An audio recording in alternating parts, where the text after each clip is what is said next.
Hi, wie schön, dass du heute wieder mit dabei bist. Ich habe euch heute 4 Düfte mit dabei, die ganz neu auf dem Markt sind und auch bei uns neu im Sortiment, die du vielleicht noch gar nicht kennst oder worauf du schon lange wartest und sie endlich testen möchtest. 4 Düfte sind es an der Zahl, die alle in eine komplett unterschiedliche Richtung gehen, dass auch für dich der passende Duft mit dabei ist.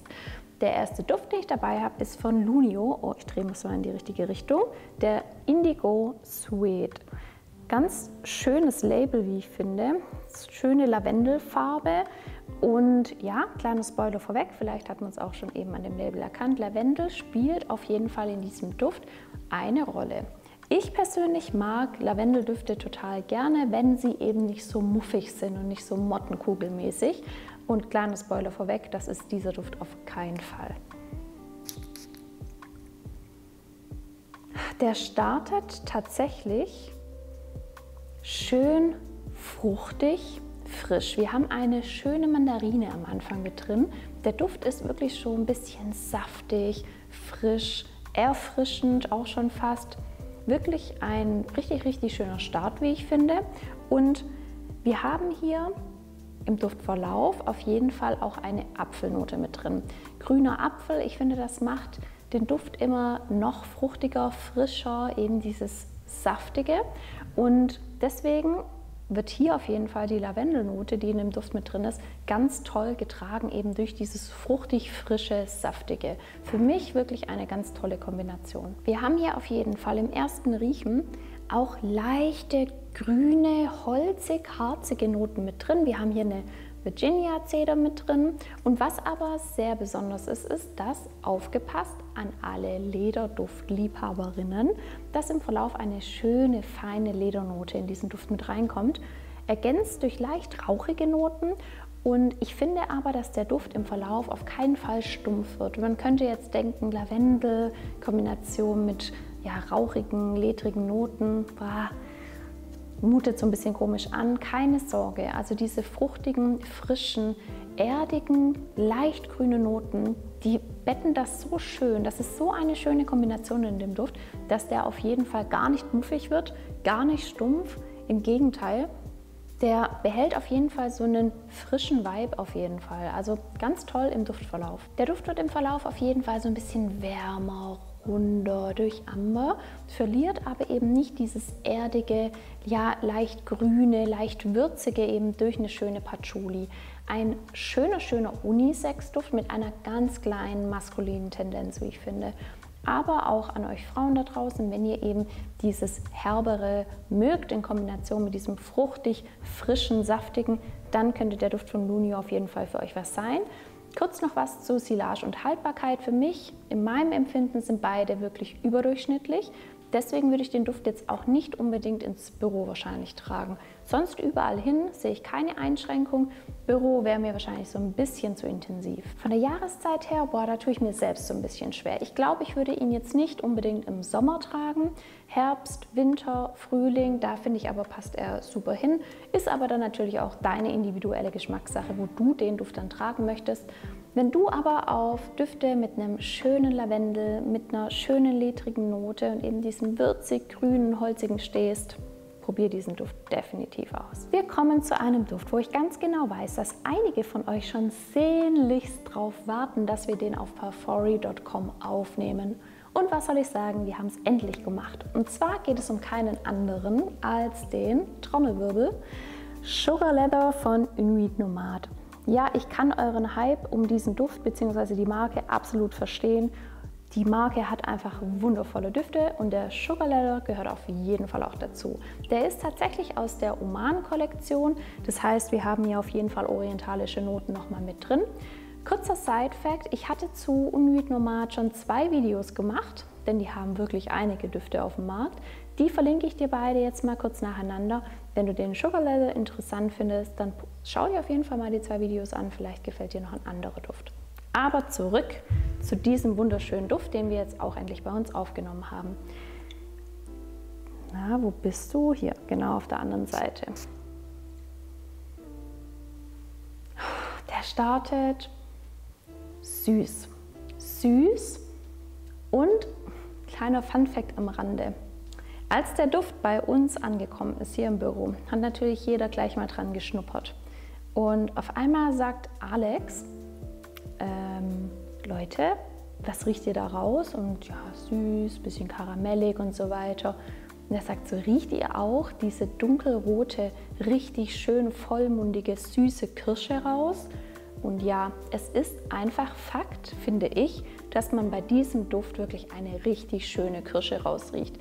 Ja, sad story, weil das ist nämlich in dem Duft gar nicht drin.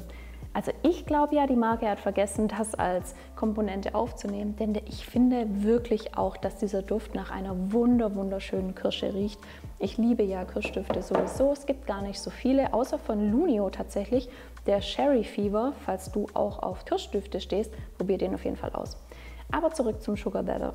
Der startet definitiv süß, für mich kirschig süß, also fruchtig, schöne rote Frucht, vielleicht auch eine Trockenfrucht, weil er schon wirklich richtig süß ist. Wir bekommen dann im Verlauf zu diesem Süßen eben eine schöne Karamellnote mit rein. Für mich so ein bisschen angeröstetes Karamell, also nicht komplett fluffig, so ein bisschen kleine Röstaromen.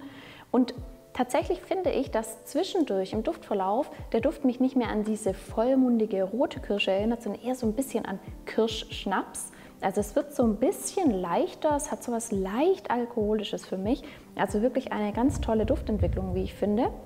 Und was dann rauskommt, ist eben dieser orientalische Touch. Wir haben hier eine schöne Würzigkeit mit einem wundervollen Zimt. Also wirklich richtig schön. Und on top kommt dann eben eine ganz feine Ledernote. Für mich ist der Sugar Leather auf jeden Fall ein ganz toll aufeinander abgestimmter Duft. Richtig schön zu tragen, auch schöner Unisex-Duft, wie ich finde. Ein Duft, den du eben perfekt im Herbst und im Winter tragen kannst. Diese Kombination aus dem würzigen, zimtigen, süßen, fruchtigen, bisschen Karamelltouch mit rein, leicht harzige Noten, ist wirklich richtig schön. Haltbarkeit richtig gut, wie bei allen Inuit Nomad Düften. Silage ist auch wirklich schön. Aber nicht zu übertrieben, was ich wirklich schön finde, weil der hätte auch so eine richtige Bombe sein können. Ich finde, der ist wirklich noch im Rahmen, sodass du den auch gut im Alltag tragen kannst. Ja, Sugar Leather, ich kann verstehen, warum ihr darauf so gewartet habt und warum ihr so begeistert von diesem Duft seid. Daumen hoch für den Duft von mir. Ich habe euch tatsächlich noch einen zweiten, ganz neuen Duft von der wunderschönen Marke Lunio dabei. Und zwar ist das der Bella Trinacria. So, ich zeige euch mal die Richtung. Hier. Auch wieder schön schlicht der Flakon. Eine wunderschöne, ich hoffe, ihr seht es durch die Kamera, ja, gelbe Farbe, einfach weil die Ölkonzentration von den Zitrusfrüchten in diesem Duft so hoch ist. Deswegen ist es so intensiv gelb. Zeugt einfach davon, dass die Komponenten, die drin sind, sehr hochwertig sind. Und tatsächlich, hier gehen Props raus an die liebe Carmen, eine liebe Kollegin von mir. Der Duft ist Sizilien gewidmet. Der Gründer der Marke von Lunio liebt Sizilien und Trinacria war der frühere Name von Sizilien. Und der Duft soll eben die Insel repräsentieren mit ihren unterschiedlichen Merkmalen. Das heißt, wir haben ja einmal dieses vulkanische durch Weihrauch, was drin ist. Wir haben einmal Hülsenfrüchte mit einer schönen Mandelnote nochmal drin. Und wir haben dieses Zitrische mit Blutorange oder auch eben Zitrusfrüchten, was hier in diesem Duft miteinander vereint wurde. Der Gründer der Marke sagt, dass der Duft eben so ein Vibe herstellen soll, wenn man in Sizilien in eine Eisdiele geht und eben Zitruseis riecht oder allgemeines Zitrische und dann aber on top diese Kombination aus Mandel und Pistazie und es soll eben so diesen Wohlfühl-Vibe darstellen. Ich muss ganz ehrlich sagen, der Bella Trinacria hat auf jeden Fall Potenzial, dein Sommerduftbegleiter zu werden. Für mich ein richtig schöner Duft, der auf jeden Fall dich super durch den heißen Sommer begleiten kann. Der startet richtig schön zitrisch, herb, ein bisschen bitter. Wir haben hier nämlich eine schöne Grapefruit am Anfang, die rauskommt und eben eine Bergamotte. Oh, das ist so intensiv, wenn ich das gerade hier so rieche. Es ist richtig schön und jetzt könnte man so denken, wow, nochmal so ein typischer zitrischer Duft auf der Liste, check, brauche ich nicht. Stopp, warte, denn der Duft entwickelt sich richtig schön, denn wir bekommen hier ganz schnell eine richtig schöne Bittermandel mit rein. Und das ist so eine schöne Kombination aus diesem Herben, aus der Grapefruit und dann kommt eben dieses Mandelige, dieses Nussige, auch mit einem leicht bitteren Touch mit drin. Das ist schon wirklich besonders und ich muss sagen, das habe ich so im Voraus wirklich noch nicht gerochen. Was für mich da auch schnell rauskommt in diesem Duft, ist eine ganz tolle Teenote und für mich ist es so ein bisschen grüner Tee. Ich weiß nicht, kennst du in Tetrapack von Pfanner diesen grünen Tee? Ich habe den früher, als ich jünger war, wirklich in Unmaßen getrunken, bis ich mal gecheckt habe, wie viel Zucker da eigentlich drin ist. Aber der Duft hat für mich zwischendurch im Verlauf so einen richtig schön grüne Tee-Vibe. Das in Kombination eben mit diesem Zitrischen und dieser Mandel ist wirklich richtig schön. Also ein Duft, der super unkompliziert zu tragen ist. Ein perfekter Alltagsbegleiter, für mich tatsächlich auch Unisex, also können Männer und Frauen gleichermaßen tragen, die einfach eben auf so erfrischende Alltagsbegleiter stehen, würde ich überhaupt gar keine Einschränkung sehen. Was dann rauskommt, ist eine Blutorange und der Duft wird richtig schön saftig, frisch, fruchtig, ganz toll komponiert. Ich persönlich muss sagen, dass ich von dem Weihrauch, der da drin sein soll und der ja auch, sag ich mal, Sizilien repräsentieren soll, nicht so viel rausrieche. Wir haben zwar im Hintergrund schon immer dieses leicht herbe, aber wirklich so richtig rauchige Noten kann meine Nase da jetzt nicht rausriechen. Macht für mich aber auch nichts, der Duft ist dennoch richtig schön. Haltbarkeit und Silage sind für den Duft wirklich richtig gut. Ich finde, so zitrische Düfte sind manchmal ja so ein bisschen lala von der Haltbarkeit her. Der ist wirklich schön und eben perfekt für den Alltag. Wir kommen zu einem Duft von einer Marke, die ich total gerne mag. Und ich bin sehr, sehr glücklich, dass sie endlich einen neuen Duft rausgebracht haben. Und zwar ist das die Marke Maison Noir und der Duft ist der Somnia 517. Maison Noir ist ja eine super interessante Marke, die ja so ein Duftkonzept fahren, dass sie quasi ein Dufthaus haben mit unterschiedlichen Türen, wo sich eben Düfte dahinter verstecken. Und der Somnia hat eine wunderschöne goldene Tür, hinter der sich dieser Duft versteckt. Und kurzer Spoiler schon mal vorweg, hier kommen auf jeden Fall Vanille-LiebhaberInnen auf ihren Genuss, denn, auch hier ein kurzer Spoiler, es ist auf jeden Fall ein Unisex-Duft. Was für ein Vanilleduft jetzt auch nicht so häufig ist, wie ich finde. Das ist aber wirklich auf jeden Fall ein Duft, der von Männern als auch von Frauen super getragen werden kann. Ich habe von dem Duft jetzt tatsächlich keinen ganzen Flakon dabei und nehme deswegen die Parfori-Probe. Der Duft startet ganz leicht zitrisch. Wir haben hier nämlich eine Bergamotte mit drin, aber das verschwindet relativ schnell, macht einer feinen Vanille noch Platz und neben der Vanille ist der Star in diesem Duft definitiv die Zistrose.